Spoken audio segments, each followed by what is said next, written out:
Constantinople ছিল দিগ্বিজয়ী Byzantine সাম্রাজ্যের রাজধানী। দুই মহাদেশে বিস্তৃত এই শহর গড়ে ওঠে প্রায় 2500 বছর আগে। এই শহরের দুই দিকে সমুদ্র, একদিকে পাহাড়। প্রাকৃতিকভাবেই এই শহরটি সুরক্ষিত। সমুদ্রের ভেতরে রোমানরা এক জাদুকরী উপায়ে বড় বড় কাঁটাযুক্ত চেইন স্থাপন করেছিল।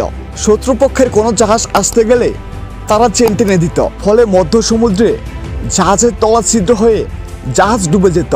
পাহাড়ের ওপর দিয়ে কোনো সেনাবাহিনী নিয়ে আক্রমণ করা সম্ভব ছিল না।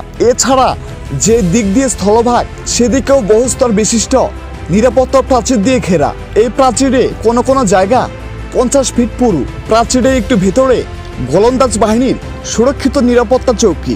সব মিলে অভেদ্য শহর কনস্টান্টিনোপল। আমাদের গ্রাম বাংলায় একটা প্রবাদ আছে, গল্পের গরু গাছে ওঠে। কনস্টান্টিনোপলের অভেদ্য প্রতিরক্ষা ব্যবস্থা নিয়ে ঠিক তেমনই একটা প্রবাদ ছিল। যদি কখনো সমুদ্রে জাহাজ পাহাড়ে ওঠে, তাহলেই কেবল কনস্টান্টিনোপল জয় করা সম্ভব।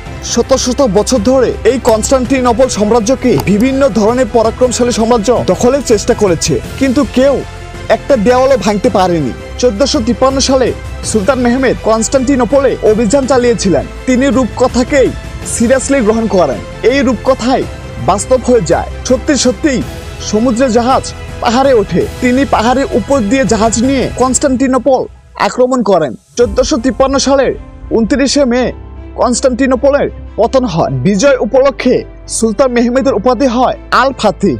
এর অর্থ বিজেতা। কনস্টান্টিনোপল জয়ের দিন এই 21 বছর বয়সী সেনাপতি বলেছিলেন, আজ শহর নয়, আমার হৃদয় জয় করতে যাচ্ছি। তাই শহরটি বিজয়ের পরে কোনো লুটপাট হয়নি। তখন সুলতান মেহমেদের আগমনে শহরটি যেন প্রাণ ফিরে পায়।